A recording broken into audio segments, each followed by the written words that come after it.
ஏற்றி சட்டவரையில் கொண்டு வரப்பட்டன. சட்டம் என்பது அனைவருக்கும் சமமான ஒன்று. இச்சட்டத்திற்காக யாரும் யாருக்காகவும் உண்மை தன்மையை இழந்துவிடக் கூடாது. ஐயா, எனக்கு ஒரு சந்தேகம். கேளுங்கள். குடியரசு குடியரசு என்று சொல்கிறார்கள். அப்படி குடியரசு என்றால் என்ன? நல்லது, நல்ல கேள்வி. குடியரசு என்றால் நாட்டு மக்களின் குடிமக்களுக்காக அமைக்கப்படும் அரசு. இதில் உயர்ந்தவர், தாழ்ந்தவர், கீழ் ஜாதி, மேல் ஜாதி, ஏழை, பணக்காரர் என எந்த பாகுபாடின்றி சட்டத்திற்கு முன் அனைவரும் சமம் என்றும் கூடும் அரசுதான் குடியரசு. ஐயா, நான் உழவு தொழில் செய்பவன், நாட்டு மக்களுக்கு உணவளிப்பவன். எனக்கான உரிமை குரல் கொடுக்க முடியுமா?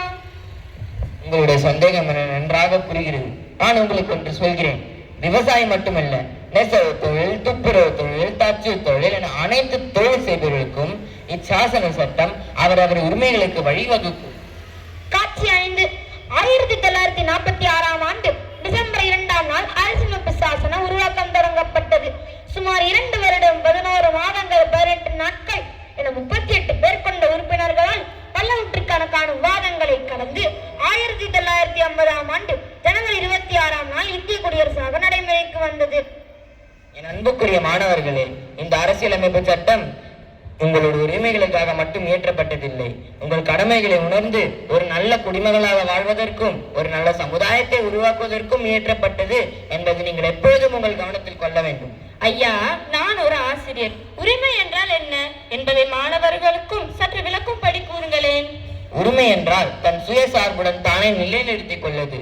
இதில் பேச்சுரிமை, எழுத்துரிமை, கல்வி, வேலை வாய்ப்பு என அனைத்து துறைகளும் அடங்கப்படும். உரிமையோடு கடமையும் அவசியம்தானே ஐயா? ஆமாம். நம் நாட்டில் இயற்றப்பட்ட சட்டங்களுக்கு உட்பட்டு ஒழுக்கம் மாறாமல் நம் நாட்டின் மரபை காப்பது நம் கடமையாகும்.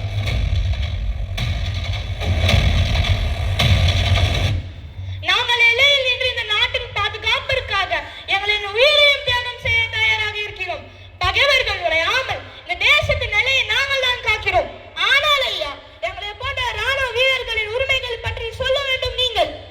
வீரரே, இந்திய அரசியலமைப்பு பிரிவு 33 ராணுவ வீரர்களுக்கான உருவாக்கப்பட்டது. தேசத்தின் பாதுகாப்பிற்காக கடமை நேரத்தில் சில உரிமைகள் கட்டுப்படுத்தப்படலாம். இது தண்டனை அல்ல, தேசத்திற்கான தியாகம். ஐயா, உரிமைகளை விட இந்த நாட்டின் பாதுகாப்பு தான் எங்களுக்கு பெருமை. இந்த நாட்டின் பாதுகாப்பிற்காக எங்கள் உயிர் போனாலும் அது எங்களுக்கு பெருமைதான். வீரரே, நீங்கள் எல்லையை காக்கிறீர்கள், அம்பேத்கர் ஐயா சட்டத்தை காக்கிறார்கள். ஆனால் இந்த நாட்டின் எதிர்காலத்தை யார் காக்க போகிறார்கள்? மாணவர்களே, நான் எழுதிய அரசியலமைப்பு சட்டம் என்பது உங்கள் புத்தகத்தில் மட்டும் இருக்கக்கூடாது. உங்கள் நடத்தையில், உங்கள் செயல்களில், உங்கள் எண்ணத்தில் அது உயிரோடு இருக்க வேண்டும்.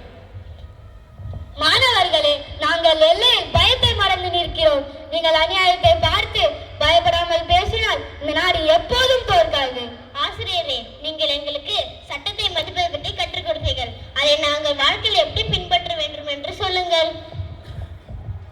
மாணவர்களே, நல்ல குடிமகன் என்றால் சட்டத்தை மதிப்பது, நம் பள்ளி தெரு நாட்டை சுத்தமாக வைத்திருப்பது, தேசிய கொடியை மரியாதையுடன் பார்ப்பது, தேசிய கீதம் ஒலிக்கும் போது நேர் நின்று முன்னவர்களின் தியாகத்தை நாம் நெஞ்சில் நிறுத்தி மூவர்ண கொடிக்கு வணக்கம் செலுத்துவது நம் கடமையாகும்.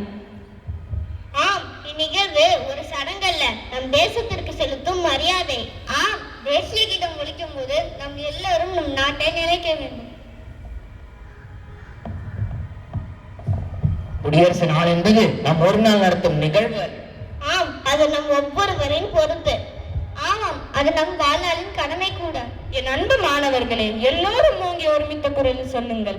நம் நாட்டின் தேசிய கொடியின் மீது உறுதி ஏற்றுக் கொள்ளுங்கள். நம் நாட்டையும் நம் நாட்டின் அரசியலமைப்பு சட்டத்தையும் முழு மனதோடும் மரியாதையோடும் நடத்துவோம் என்றும் அதன் வழி நடப்போம் என்று உறுதி ஏற்றுக் கொள்ளுங்கள்.